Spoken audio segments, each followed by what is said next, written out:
avec. C'est notre moment. Dites oui aux actualités dans votre journal TV. Transformez votre intérieur avec Zinda. Zinda, mon rêve se réalise enfin. Fianamby telopolo isanjato hatramin'ny fitopolo isanjato ho an'ireo entana fanty série manomboka ny iray hatramin'ny telopolo jona. Batimax dia mirary fety sambatra ho antsika rehetra.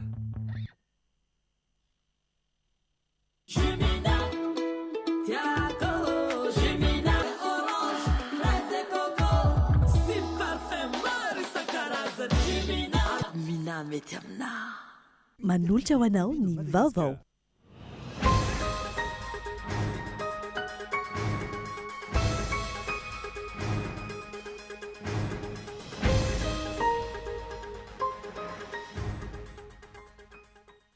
Efa ao anatin'ny fiarah-miasa amin'ny famerenana ireo volam-panjakana maro voahodikotina ny tendrom-pitsarana miady amin'ny kolikoly toy ny PAK sy ny RAI amin'izao fotoana.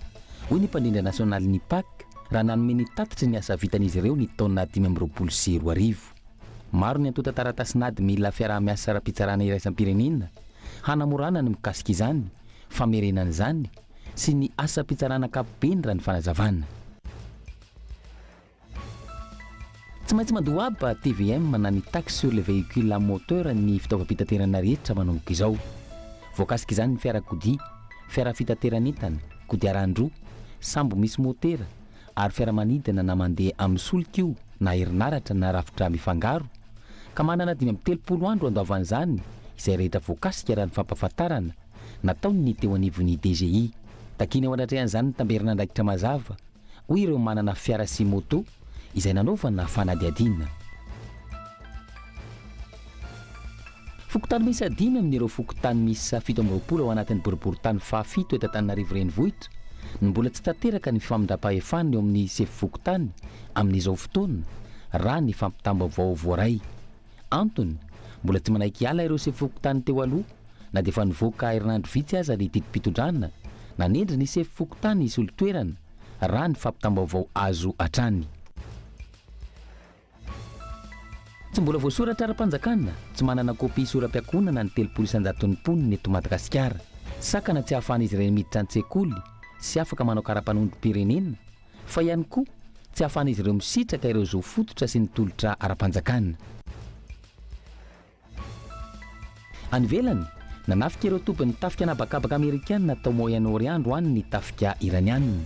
Isan'ny voatafika ny andeha-tsambo fahadimy tao Bahrain, raha toa ka isan'ny nokendren'ny iranianina ihany koa i Jordanie sy Koweït. Tsy maintsy misy valiny avokoa, hoy ny ministry ny raharaham-bahiny iranianina, ireo fanafiana na fandrahonana atao azy ireo. Ny andinindin'ireo avy hatrany ary.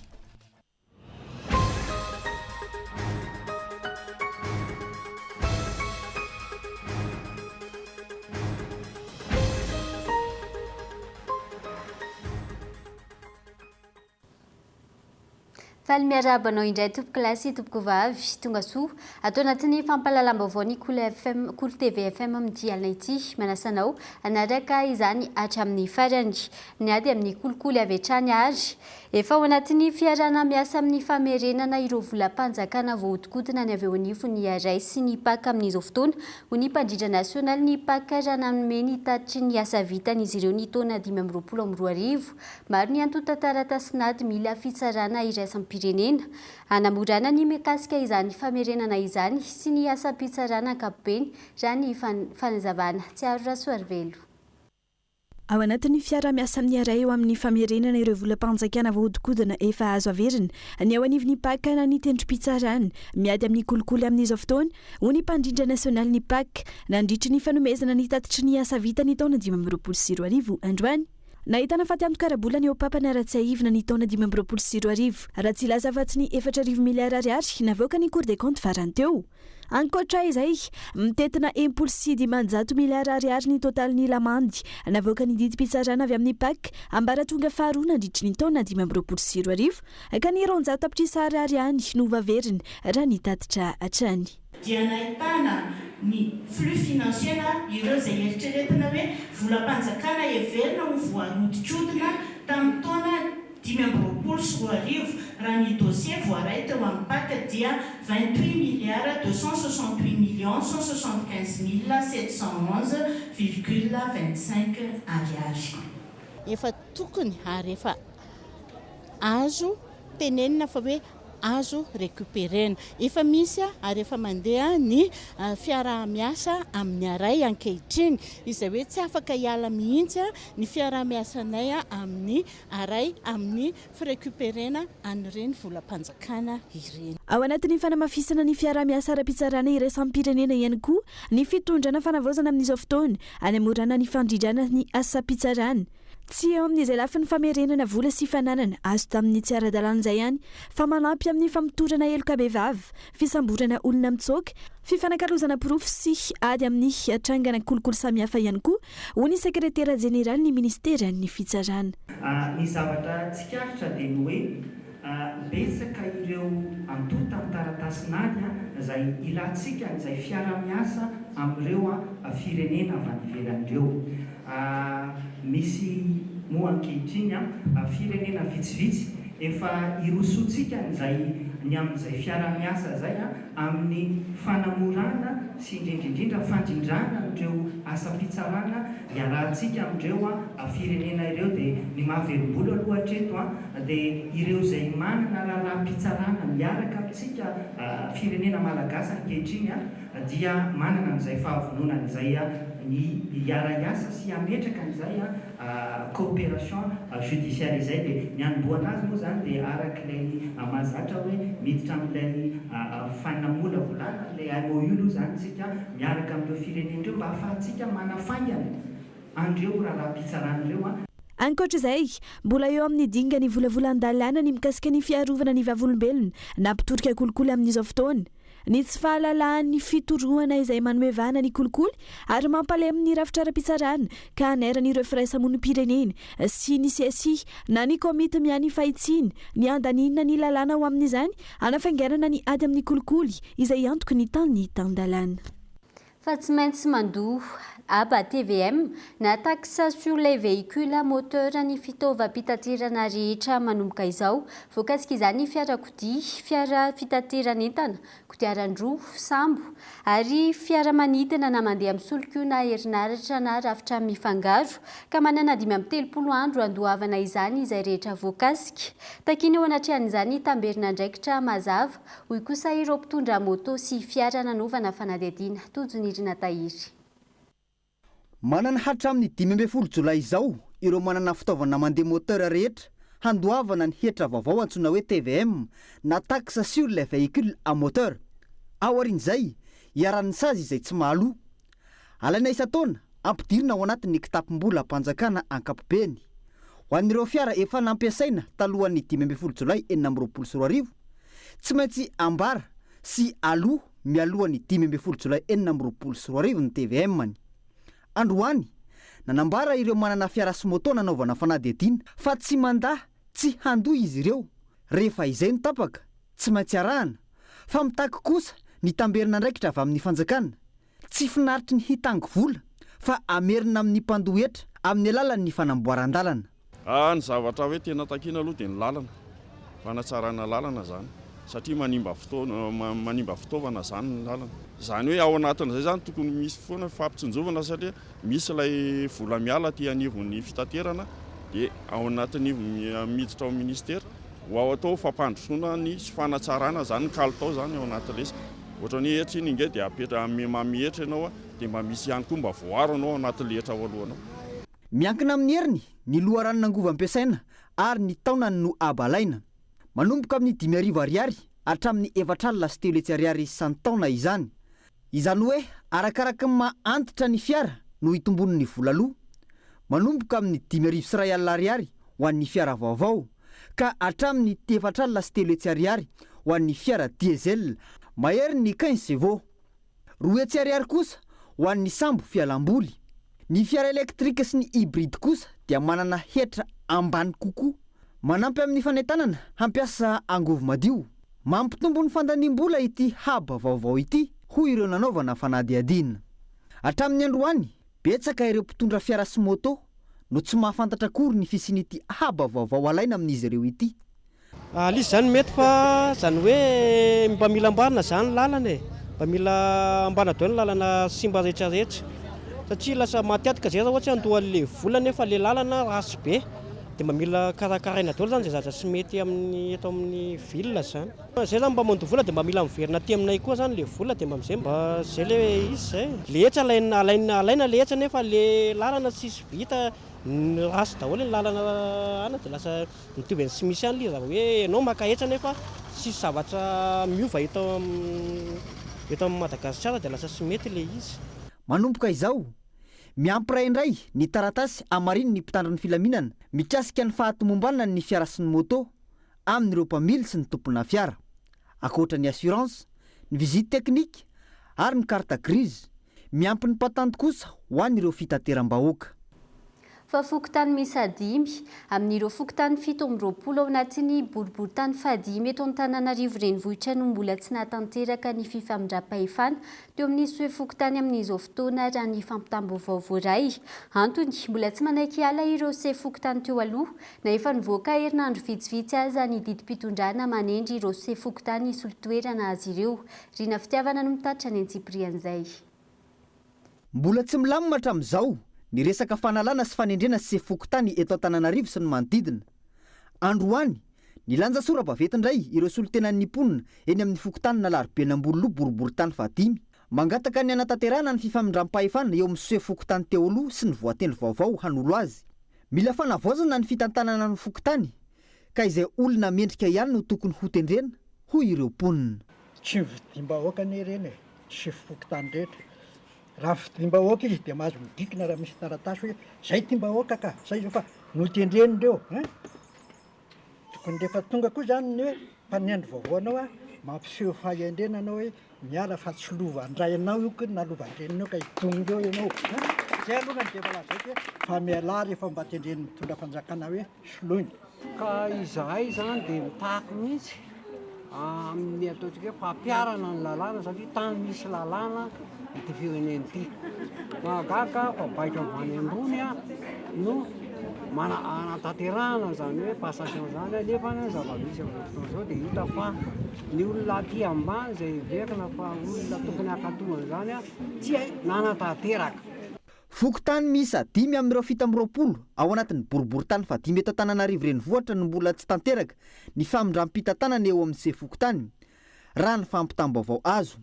Voalaza fa tsy manaiky hiala ireo se fokotany teo aloha na dia efa nivoaka tamin'ny 13 Mey lasa teo aza ny didim-pitondrana na ny arrêté navoakan'ny préfecture n'Antananarivo. Ho an'ny fokotany Nalarobena Ambololoha voakasika io tokony efa tamin'ny 29 ny volana Mey teo ny daty notondroa ny lehiben'ny distrika anaovana ny fifamindram-pahefana saingy tsy nipoitra ny sefim-pokotany teo aloha ka tsy mbola vita izany mandraka androany. Miantso ny tompona ndraiky mpanjakana araka izany ny mponina hijery sy ama izao olana izao ahafahan'ny fokotany miodina araka ny tokony ho izy ny fampandehanany raharaha sy hanaraka ny lalàna ny fitantanana. Sainay mihitsy na ny ambany ravikazo izy na ny an-tranony amin'izao fotoana izao manao ny taratasy. Fa ny fantatra aloha dia tsy ao izy. Rehefa tonga ianao zany anao taratasy dia apetraka ao iny dia entin'izay olona ao ny taratasinao dia mandeha any izy dia miverina izy miaraka amin'izy rehefa atsonay zany ny tompona andraikitra mahefy hikarakara io passation io melohan'ny 26 juin izao. Raha sanatria tsy afaka anatanteraka an'izany ny tompona andraikitra dia miantso zay alefa sara ny fifidianana lehibe ny fokotany sy vizy fa tsy misy olana aminay mihitsy zany. Io raha teo ny fitakina nataonay teny Akanja. Takina ihany koa ny anaovana audity ny fitantanana ny fokotany indrindra ny lafiny ara-bola. Ireo olona voatendry vaovao reo olona ekenay reo zay mahatonga anay mijoro ambany. Jaivina trany vonjomaika aloha ny fanendrena ireo se fokotany mandra-piandra ny fanapahan-kevitra ho raisina ao anatin'ny fikanao-doham-pirenena araka ny taorian'ny toromarika nomeny ny ministry ny atitany sy ny fitsinjaram-pahefana. Ny fanendrena se fokotany izay ny lehiben'ny distrika no manendry azy saingy tsy manakana ny fifampiresahana eny fotony izany hamalina ny etaetan'ny mponina isaky ny fokotany. tontolon'ny fampanananasa kosa indray ny fametrahana ny olombelona no ivo ny fampandrosoana ho ny ministry ny asa ny fampanananasa ary ny asa-panjakana nandritry ny fandraisam-pitenenany nataony tao amin'ny lapan'ny firenena mikamba na Genève Suisse nandritry ny fivoriana iraisam pirenena momba ny asa andiany fa 720 ny ministra izay niteny tamin'ny teny malagasy ho fanomezana asina ny Madagasikara sy ny tendrazantsika Gaeton Andriatsilavo. Omena asina eo mason'izao tontolo izao i Madagasikara ka isan'izany ny fanasongadinana ny teny malagasy indrindra amin'izao iray volan'ny teny malagasy izao. Niavaka araka izany ny fandraisam-pitenenan'ny ministry ny fampanananasa ary ny asa-panjakana nandritry ny fivoriana iraisam-pirenena momba ny asa andiany fa 720 tao amin'ny lapan'ny firenena mikambana Genève Suisse. Nandritra io fandraisam-pitenenana io no nanamafisan'ny ministra tompon'andraikitra fa ny fametrahana ny olombelona no ivon'ny fampandrosoana.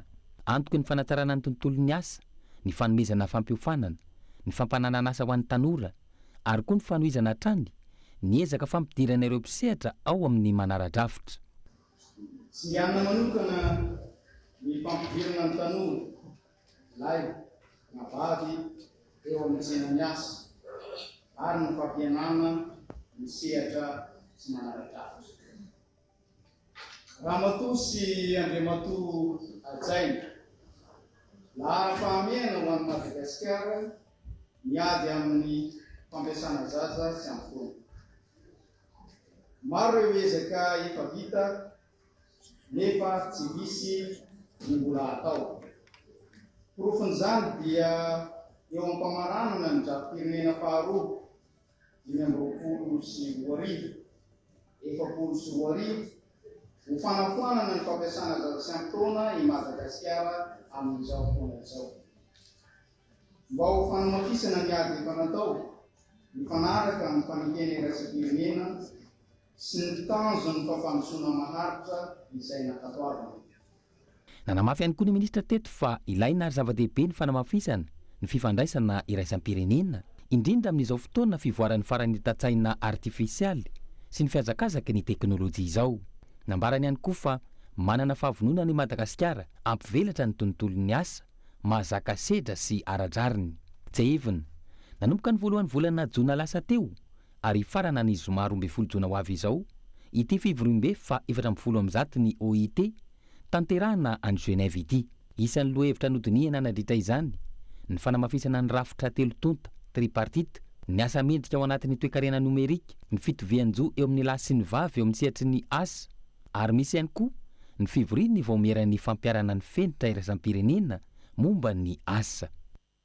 Tontolon'ny fikarohana vetivety nahazo fitaovana radio-teleskopa ny Université Antananarivo entina piroboroboana ny fikarohana ara-tsiansa notokanana androany ary efa mimperinasa ity fitaovana ity ka ho ampiasain'ireo mpianatra amin'ny fampivoarana ny ara-teknôlôjia fiara-miasa teo amin'ny Université miaraka amin'ny Afrika Atsimo sy Nouvelle-Zélande. Rina fitiavana no mitatra ny Antsiprian'izay. Voalohany izao ny université no nahazo ity radio-teleskopy ity izay tafapetraka eny amin'ny Université Antananarivo. Fitaovana iray hoentina hijerena sary na zava-mitranga eny amin'ny habakabaka ka azo fantarina amin'ny alalan'ny fampiasana ity teleskopy ity, ohatra ny mety ho fisian'ny todradrano na fambolena lan'ny bibikely. Ny mpianatra nahazo leçon amin'ny fakulté ny siansa amin'ny taranja matematika sy fizika mikirakira ny tontolon'ny teknôlôjia no ampiasa azy. Ampiroboroboana ny tontolon'ny fikarohana ara-tsiansa eny amin'ny université. Fiarahamonina dia mibeneficia andreo, mahazo tombotsoa amin'ireo. Anisan'izany ohatra fotsiny hoe ny découverte ny wifi dia teknôlôjia nampiasain'ny astronome ny communiquena izao ampiasaintsika rehetrarehetra. Découverte ny fanaovana image any amin'ny médecine reny, ny GPS, ny caméra ampiasaintsika amin'ity phone ity, avy amin'ny hoe sisy di caméra ampiasana amin'ny télescope karazany hafa indray moa zany zay optique ampiasan'izay dia izay no développena ny hoe vai mégapixel izao satria mijery zavatra lavitra be dia mila caméra matanjaka be mijery kitana lavitra kely ohatran'ny point kely mila caméra tsara be dia efa aveo ampiasain'ny fiainana andavanandro mba tsy mikasy rehetra ny olombelona. Mbola niaina tamin'ny fampiarana boky no nentina nampianarana n'ireo mpianatra teo aloha. ankehitriny tombony lehibe amin'ny fikarohana ratsiansa ny fahazahoana izao fitaovana radioteleskopy izao ampitomboana ny traikefa ny mpianatra anaraka ny fivoaran'ny teknôlôjia maneran-tany. Anofana ny zanatsika sy ny mpianatsika ny rinany iomana amin'izany teknôlôjia driven fotoana anankiray ny rinany satria iankina amin'izay ny asa rehetrarehetra ny rinany.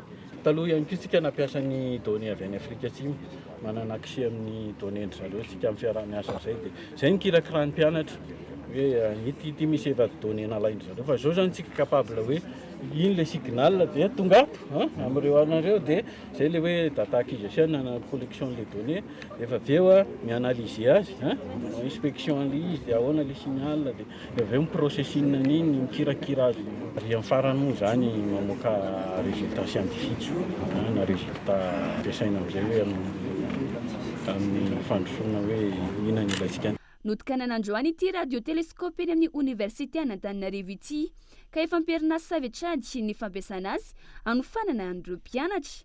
Fiara-miasa teo amin'ny Université Antananarivo niaraka tamin'ny firenena Afrika Atsimo sy Nouvelle-Zélande no nanjahoana izao fitaovana izao. Mbola hitoy ao anatin'ny 2 andro ny fifamizarana traikefa iarahana amin'ireo manam-pahaizana iraisany pirenena. Fa nahitana fiakarana kosa ny tany mpiadina amin'ny fanadinam-panjakana CEPE amin'ny taona 2024 ity raha oharina tamin'ny taondasa ho ny tompona andraikitra. Efa mandeha ny fanomanana sy ny fanotana ny lazadina amin'izao fotoana izay eo ambany fanaramaso ny avy eo anivon'ny ministera ny fanadinam-panjakana CEPE izay tsy hivina fa ho tanterana ny talata 20 jona ho avy izao. Hentsora Soary Malala. Miisa 13 sy 3,9 sy 10 ireo mpiadina amin'ny fanadinam-panjakana CEPE izay ho totosaina ny talata fa 20 volana jona ho avy izao raha nitatitra avy amin'ny tompon'andraikitra. Niakatra io taio raha oharina tamin'ny herintaona raha ny fanamafisana. 13 ny isan'ny toeram-panadinana CEPE misy eto amintsika ary efa mandeha ny fanomanana sy ny fanatotosana ireo laza adina eny anivon'ny Siscom miisa 15 manerana ny Madagasikara. No amafisina ihany koa fa ho entitra ny fandraisana fipetra amin'ity fanadinam-panjakana ity ho an'ireo madika lalàna toy ny fanaparitahana laza adina osika sy alohan'ny fotoana izay efa mateti-pitranga raha ny fanazavana. Ny amin'ireo karazana osika, ny amin'ireo karazana fivoahany sujet tsy ara-potoana sy tsy ara-drariny rehetrarehetra izay mivoaka eny an-tambazotra rehetrarehetra ireny ary rahantsika malala fa efa taonany maro dia tena hoe niakatra tokoa ny fivoahan'izany hoe laza adina alohan'ny fotoana izany izay anisany manimba ny zaza malagasy tokoa. Ny fepetrany raisinay dia hoentsitra tokoa izahay amin'ity taona ity satria misy lalàna izay efa napetsaka ny fanjakana hatramin'izay fa raha mahatratra izahay amin'ity taona ity dia tsy hisindra fo intsony fa tena hoe natanteraka ireo karazana sazy maro izay efa napetraka ary efa naparitaka eny amin'ny tambazotra sy ny Sisco ary ny draine rehetrarehetra ny centre d'examen rehetrarehetra. Voarara ary tsy azo atao ny maka sary alohan'ny fanadinana, mandritra ny fanadinana, mandritra ny fampitana ny naoty rehetra, mandra-pivoaka ny valim-panadinana manerana ny Madagasikara.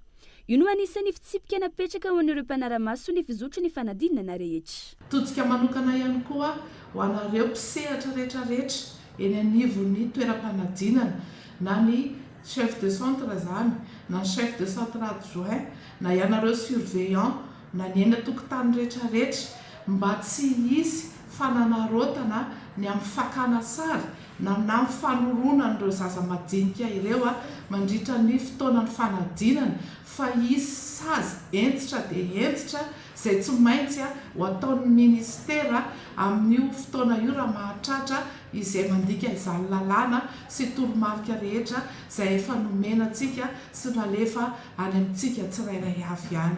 Notsindrana manokana ihany koa ny mahakasika ny vacation izay ahitana resabeny amin'ny tambazotra tserasera. Efa maro no nisitraka izany raha ny fanazavana ka manentana ireo izay nampadraiketana ny fanadinam-panjakana mba hanatotosatsakany sy andavany ampirahalaina ny asa izay napetraka tamin'izy ireo raha ny fanamafisana hatrany.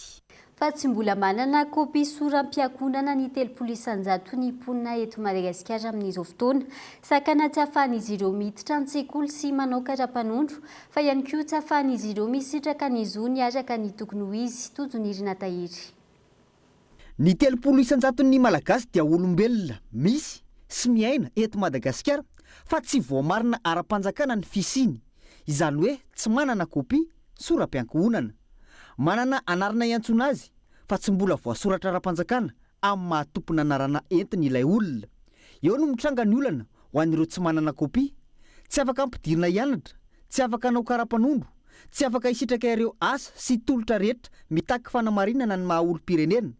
Fa avoazana lehibe ny tsy fananana kopia na haterahana, tsy eto an-drenivohitra ihany fa ahitana izany ihany koa any ambanivohitra, isan'izany ny ao Anjomabeto distrikany Manjakandriana. Amin'ny ma commune rurale deuxième catégorie, izany hoe commune tena ambanivohitra, ny commune Anjomabeto dia tena mbola misy ireo izay tsy misitraka izay kopia izay raha tsy teny fotsiny afa-tsy hoe ao ny tahotra ny fankanesana aty amin'ny bureau commune, raha tsy teny fotsiny ihany koa ao ny fahalaviran'ny toerana, ny aratsiany lalana, dia tena mbola misy ireo izay tsy misitraka ny kopia eto anivon'ny commune Anjomabeto izay. Anisany voafidy atao anatin'ny faritra Analamanga izahay, ery lehibe ho anay izy ity satria tena mbola misy araka ny teniko teo ireo tsy misitraka izay kopia izay tsy voatery tsony izany ireo olona ireo hisitrisitrika any. Ny tsy fandianana miteraka any amin'ny hôpitaly, ny fahatahorana birao sy ny tsy fahaizana mamaky teny sy manoratra ny mahatonga ny olana na dia efa nampitomboana aza ny feim-potoana ahafahana manoratra ny anaran'ny zaza teraka eny anivon'ny commune mba ahafahana manoratra ny zaza vao teraka. Ialana amin'ny fiakarana tribonaly noho ny fahatsapana ireo olana mahazo ireo olona tsy manana kopia sy ny voka-dratsiny izany aoriana kely ao. Nanova-paikady ny CNFM na ny Conseil national des femmes de Madagascar hidina ifotony antany ny isa-tokantrano izy ireo, hanontany izay mbola tsy manana kopia ka anampy amin'ny fahazoan'ireny olona ireny kopia. Voafidy teto Analamanga nataterahana izany ny tao amin'ny commune Anjomabeto distrikany Manjakandriana. Ny tanjona zany dia mba hoe ho tafiditra ao anatiny 20 000 acte de naissance no vita ao aorianan'ity projet ity, ary 60% ny tanora vehivavy dia anana kopia sora-piankohonana. Anakefatra ny étape dia etsika zany amin'ilay voalohany le jugement supplétif aloha, fa ny tena tanjona hatramin'ny farany tena hoe étape hatramin'ny farany dia ny hanolotra mihitsy an'ilay kopia ho an'ireo tsirairay avy. Afaka misitraka ny zo ianao rehefa manana ny acte de naissance. Dia io misy occasion anankiray zany ity iarahantsika amin'ny OIF, tena hoe azo lazaina hoe maimaim-poana ny zavatra rehetrarehetra dia andao ary atao izay acte de naissance izay ahafahantsika misitraka ny zoantsika. Hatramin'izay ireo olom-pirenena no antsoina mba hanantona noho ny fahalainan'ny olom-pirenena izay mahatonga io 300,000 tsy manana kopia io nanapa-kevitra ny anatona ny isa-tokantrano ny CNFM. Tsy maintsy niroso tamin'ny fanofanana ireo mpisehatra sy ireo tompona andraikitra isa-tsokajiny araka izany izy ireo manoloana ny tetika azy. Iseto vetivety eo anatin'ny dokavatra fo isika mialohan'ny hidirana amin'ny tapany faharoa. Aza misaraka aminay ary.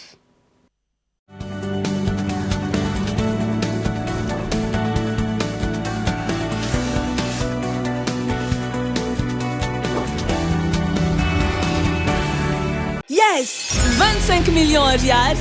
25 millions ariary! Wow! 25 millions ariary! 66 ans, 66 gagnants, 66 millions d'ariary à gagner!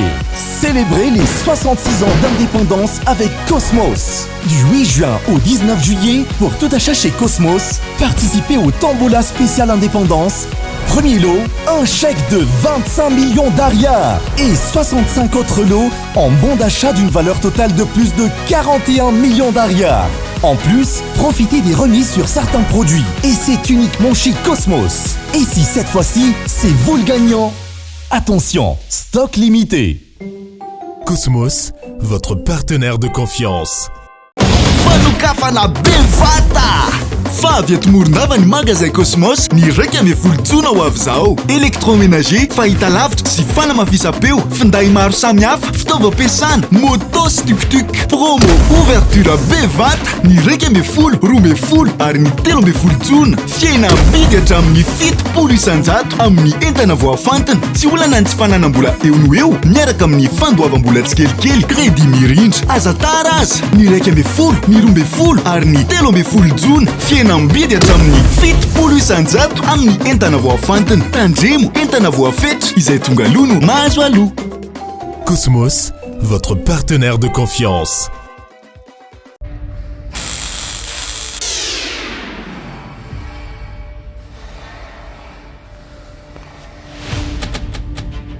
tapaka indray le jiro raha mba afaka vidiko groupe électrogène zao nefa mbola tsy ampy mivolakasiko amizao. Tsy olana izany, pas de cash, pas de souci. Nividiana entanan'io aloha tsikelikely hatramin'ny 3 volana miaraka amin'ny facilité de paiement mirindra ao amin'ny Cosmos irery ihany. Nivahany io lany Ramose miaraka amin'ny facilité de paiement mirindra ary ianao ihany koa pas de cash, pas de souci miaraka amin'ny facilité de paiement mirindra eny amin'ny magasin Cosmos manerany Madagascar. Azadino miaraka amin'ny facilité de paiement mirindra tsy olana ny tsy fananam-bola eno eo mividiana entanan'io ary aloha tsikelikely mandritra ny 3 volana. Miaraka amin'ny mirindra tanteraka ny fikasanao. Eo ambany fiahin'ny filohan'ny fanavaozana ny Republika amin'ny Madagasikara, eo ambany fitarihan'ny Prime Ministre lehibe ny gouvernemanta, ny ministra ny fanajariana ny tany sy ny darahantany dia manasa antsika hanatrika ny fitoanan-doam-pirenena mikasika ny tanan-dehibe andiany faefatra izay ho tontosaina ny 12 sy 12 Jona 2024 ao amin'ny village Varandotapenaka. Ny mampiavaka ity andiany faefatra ity dia ny fampandraisana anjaran'ireo tanora sy ireo sehatra tsy miankina amin'ny fakana hevitra ho amin'ny fanavaozana ny fanajariana ny tanan-dehibe. Izany dia mifanindran-dala amin'ny fanambarana tamin'ny Bakou nandritra ny fitoanan-domanera tamin'ny momba ny tanan-dehibe. Loha hevitra amin'izany dia hoe miara-manangana ho avy misy fanantenana ho an'ny tanora eny tanan-dehibe. Isatrikasa sy adihevitra manodidin'ireo vaholan'ny tanan-dehibe ary fanentanana isan-karazany. Bâtir un avenir urbain prometteur avec et pour les jeunes générations.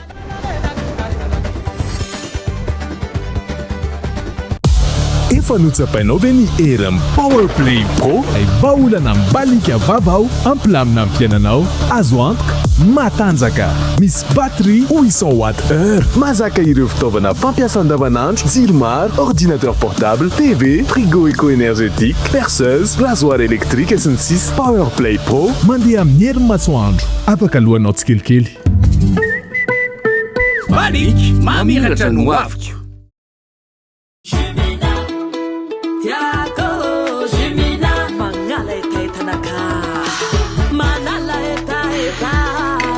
Itanao mpivarotra rehetrarehetra meilleure qualité mitondra vitamine C. Ny goût tegna naturel tsy piraty fa tegna réel. Parfait orange, fraise et coco sy parfum maro isan-karazany. Avy agny Europe an'le tegna top.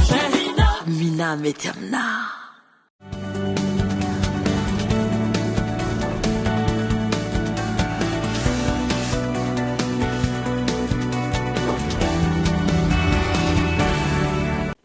Tapany faharoa fampahalalam-baovao mbola manasana hatrany anaraka izany hatramin'ny farany. Akoa ny fankalazana ny andro iraisam pirenena ho an'ny asa tanana avy hatrany. Iray amin'ireo arena tsy mety ritra nanany Madagasikara ny asa tanana ho ny ministry ny asa tanana sy ny fizahantany androany nandritry ny fankalazana ny andro maneran-tany ho an'ny asa tanana izay nitotosaina teny Ivato. Anandranjatantsika ny fahaiza-manaontsika, erovana ny maha-izy azantsika, anorenana ny hoavintsika no loha hevitra no voizina nandritra izany. Hensoa Soary Malala. Ao anatin'ny fampiroboroboana ny asan'ny tanana ho toy ny fototra lehibe amin'ny fampandrosoana ara-toe-karena, ara-kolotsaina ary ara-tsosialy eto Madagasikara. Ny ao natao amin'ny BCMM Ivato ireo mpisehatra maro amin'ny asan'ny tanana izay tao anatin'ny fankalazana ny andro maneran-tany ho an'ny asan'ny tanana no totosaina androany. Nampitondraina ny loha hevitra anandratantsika ny fahaiza-manaontsika, iarovana ny maha-izy antsika, anorenana ny hoavintsika. Ny asa tanana no iray amin'ireo arena tsy mety ritra ananan'i Madagasikara. Hoy ny ministry ny fizahantany sy ny asan'ny tanana nandritra ny fandraisany mpitenenany. Isika no mampiaina ny lova na velan-drazantsika. Isika no mitahiry ny fahalalana sy ny fahaiza-manao izay nampitainatra amin'ny taranaka maro ny fandimby. Isika no manova akora tsotra ho lasa zavakanto. Ny tanjontsika dia mazava hoe andao ny asa tanana malagasy ataontsika ho sehatra matanjaka, sehatra moderna, sehatra mifaninana ary manome tombotsoa ho an'ny rehetra. Araka nambara teo anefa dia tsy ampy ny ezaky ny fanjakana irery. Mila fiarahamientana avy amin'ny rehetra isika. Mila ny fanohanan'ny sehatra tsy miankina isika ary ny mpiara-miombonantoka indrindra moa fa isika mpanjifa malagasy. Andro manokana nanasongadinana ny arena sy ny fahasamafany ny asan'ny tanana malagasy sady nanamafisana ny fifanankalozana ny fiara-miasa ary ny fahafahana mampandroso sy ireo mpanao asan'ny tanana eto amin'ny firenena ity fankalazana ity.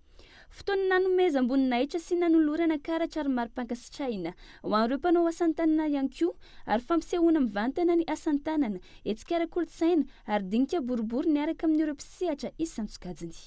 Fa maro ny tolotra omeny Canal Plus Madagascar ao anatin'ny fanamariana ny iray volany teny malagasy sy ny fankalazana ny fetim-pirenena. Mahazo ny tandrify azy avokoa ny sokajy-taona rehetra amin'ireo fandaharana maro sy tolotra omena ho ny tompony andraikitra ho fanamarinana sy fanandratana ny maha-malagasy ho nasaina. Manatsaratra ny tolotra omeny ny Canal Plus Madagascar. Amin'ity volana jona ity, mahazo ny tandrify azy ny fianakaviana iray manontolo amin'ireo fandaharana maro atolotra. Ankoatr'ireo fanafantarana ny Canal Plus Madagascar hatramin'izay, maro ihany koa ireo zava-baovao. Manandratra maha-malagasy tsika. Ny maha-malagasy atsika moa zany dia ny mampandray atsika hatreto aloha ny fanatanjahantena. Dia izay nanohanantsika ny ankoay aloha zany tamin'ny voalohan'ny volana jona.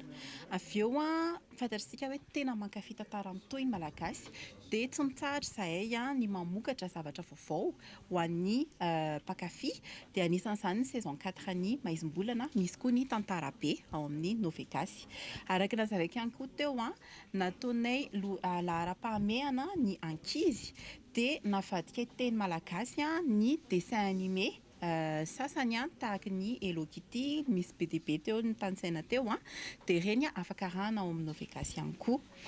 Dia fantatray fa tena iandrasan'ny olona mafy dia mafy ihany koa ny Coupe du Monde dia anisan'ny fety azontsika lazaina hoe mamparay an'ny malagasy ihany koa ny fijerevana foot dia afaka arahantsika ao amin'ny TVM zany le izy ao amin'ny Canal 2. Dia mba ahafahan'ny olona tsirairay misitraka ny tolotra Canal Plus dia misy tolotra natolotray 45 000 ariary mba azahoana décodeur HD dia ho an'izay olona efa manana Canal Plus dia afaka manao réabonnement izy dia mahazo 30 jours amin'ny chaîne rehetrarehetra.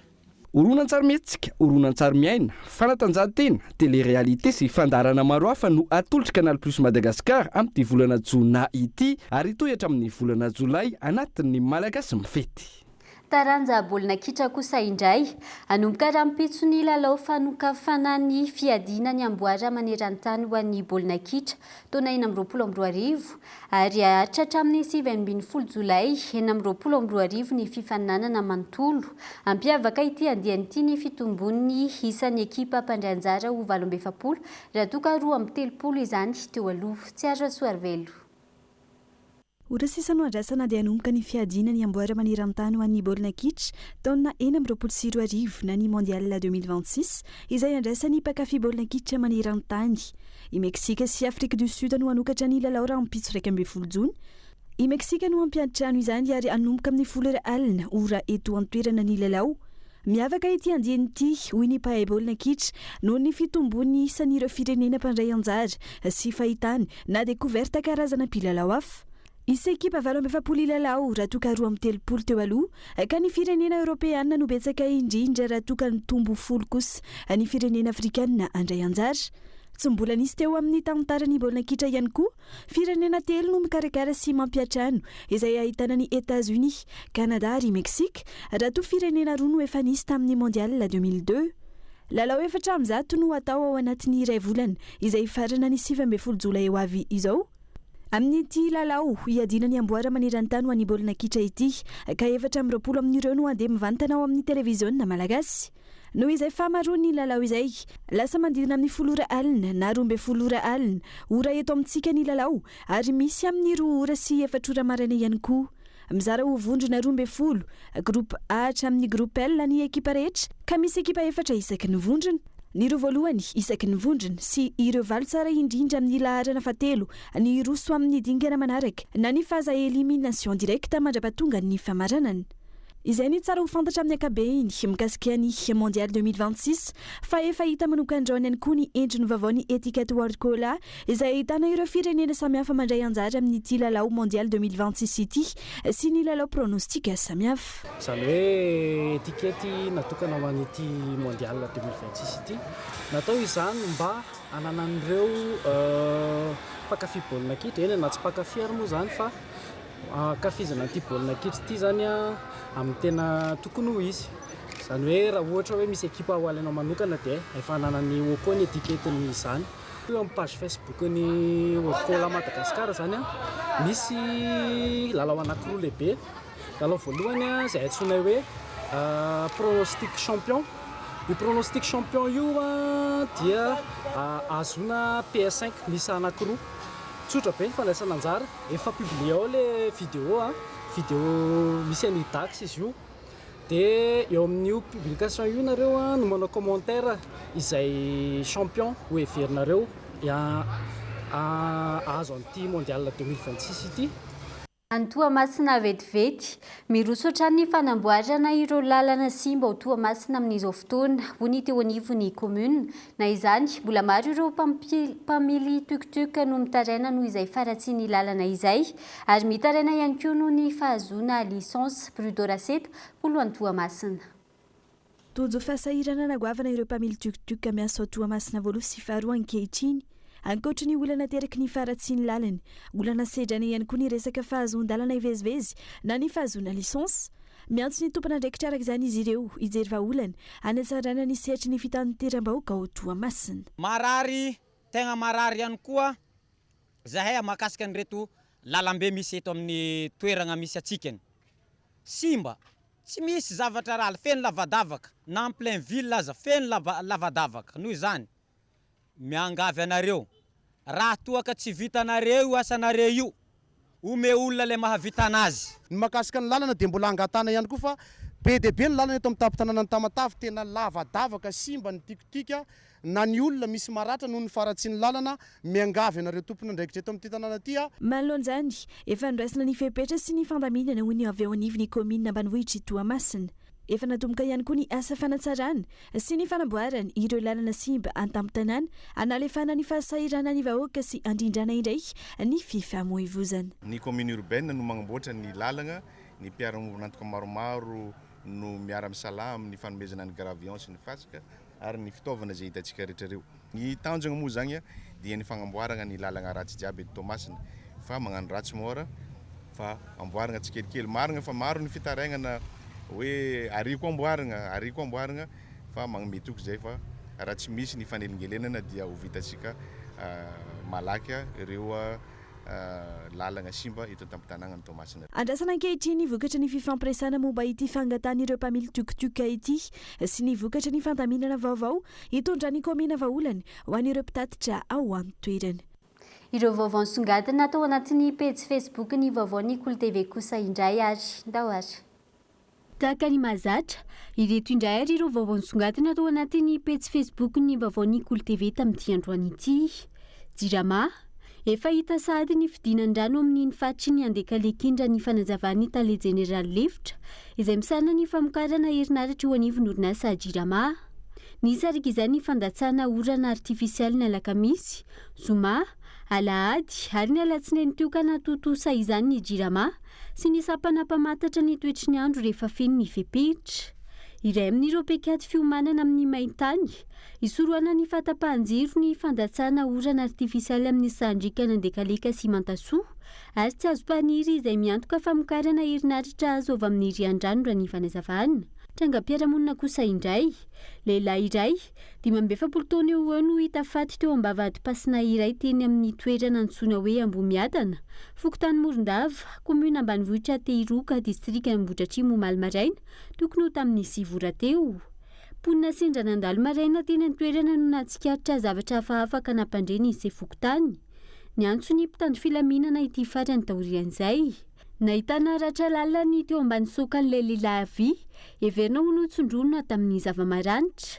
Nisy mangana ihany koa ny maso ny havia sy ny andriny. Ankoatra izay, nisy raha ihany koa nanodidina ny lamosiny nandritra ny fizahana ny razana nataony ireo tompon'andraikitra. commune Ambovory district n'Amparavaravola maitsy azo noraisina ny totambary tao atsimo tanàna ny Ambovory district n'Amparavaravola omaly talata toandro no nisotasotana tona tovolahy iray izay nandoro mololo teo amin'ny tanimbary raikitra ny fanenjehana azy rehefa natsikaritra izany ireo mpiambombary tratraraka izany ilay tovolahy navandoza ary efa naovana fanadihadiana tonga namony afitra ny toerana ny zandary sy ny fokon'olona na dia nanahirana aza ny tsy fampiny rano ny fanazavana any Belohandroy sokatra lehibe misy 720 no tratra ny zandary tao an-tanimena commune Beabobo district ny Belohandroy ny fitozoana lasa teo bisikileta misa 3 no nampiasaina hitaterana ireo biby arovana ireo nitsoka ireo mpitatitra rehefa natsikaritra ny fisian'ny mpitandro filaminana mbola mitoy ny fikarohana ireo voaroiroy amin'ny tirara ity ny Dreadandroy sy ny Tortole Survival Alliance ny TSA no nandray tanana avetrany ireo sokatra nentina sy napetraka amin'ny fitoerana fitazana sokatra ho tsy ombeo izy ireo ahafahana manara-maso azy ireo mora feno mananjary teratany sy no misa 4 nanao fitrandrana volamena tsy ara-dalàna no tratra ny tompona ndraiky mpanjakana atao amin'ny commune Morafeno distrika ny Mananjary ny alatsinainy valojona lasa teo fantatra fa tsy manana fahazondalana ara-dalàna hitrandraka rena-kibony tany ny orinasan'izy ireo ary tsy manana fahazondalana ara-tontolo ianana ihany koa vao marina nandritra izany fa nisy voka-dratsiny tamin'ny tontolo ianana ny asa fitrandrana volamena nataon'izy ireo efa nisy raha toy ny fitaraina ny mponina manodidina mahakasika izany tontolony baolina kitra kosa indray nesorina tao amin'ny lesitry ny mpitsara hitsara ny mondial 2026 atao an'i Canada États-Unis ary Meksika ny anarany Omar Abdulkadir Artan mpitsara lalao baolina kitra somaliana ity faran'izay tsy hivina fa tsy navelanitra tao États-Unis rehefa tonga tao amin'ny serana mpiara-manidina tany an-toerana raha tokony tsara lalao amin'ireo fiadiana amboara iratan'ny baolina kitra izay anomboka raha mipitso alakamisy dia tsy ankilany nanao fanambarana ny FIFA fa tsy mitsabaka amin'ny fitsipika mahakasika ny fifindramona amin'ny firenena mpampiatrano ny mondial ireto farany vaovao mampalahelo nodomandry ny ben'ny tanàna ny Mahabo Haris Theodore na i Baba James efa nirotsaka hovidiana solomavim-bahoaka izy mialoha izona ben'ny tanàna azy izao karakarainy atsy amin'ny moské Palestina 67 hektara ny nofo mangatsikany izay eto Antananarivo ary hoentina ny morondava aorian'izay mankahery ny fianakaviany sy izay akaiky azy rehetra ny fianakaviam-be ny Kolo TV FM. Eo amin'ny maresaka iraisam-pirenena kosa indray nanafika ireo tobiny tafika nabakabaka amerikanina tao Moyen-Orient androany tafika iranianina izany voatafika ny andiatsambo fadimy tao Bahrain raha toka isany nokendren'ny iranianina ihany koa Jordanie sy Koweït tsy maintsy misy valiny avokoa ny ministry ny raharaham-bahiny iranianina ireo fanafiana na fandrahoana natao azy ireo valin'ny fanafiana balafomanga nataon'ny amerikanina tamin'ny faritra atsimony Iran moa izao fanafiana izao raha ny fanazavana even efa eo amin'ny andro fahatelo amby zato ny ady eo amin'ny Moyen-Orient amin'izao fotoana mbola tena mampidoza ny toetra rara miaramila eo amin'ny Washington sy Teheran. Dia ny maresaka iraisam-pirenena iny ihany koa tompoko lahy sy tompoko vavy no manakatona ny fampalalam-baovao tamin'ity alina ity angasana feno ianao nanaraka izany hatramin'ny farany veloma tompoko.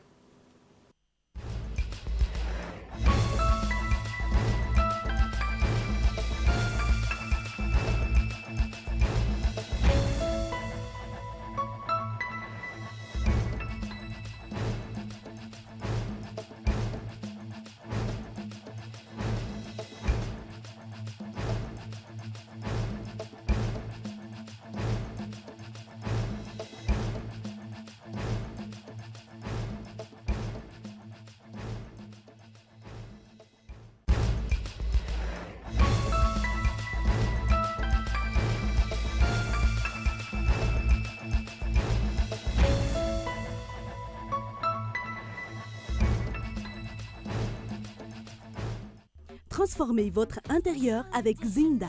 Zinda, mon rêve se réalise enfin. Fianambidy 3 isanjato hatramin'ny 7 isanjato ho an'ireo entana fin de série manomboka ny iray hatramin'ny 3 jona. Batimax dia mirary fety sambatra ho antsika rehetra.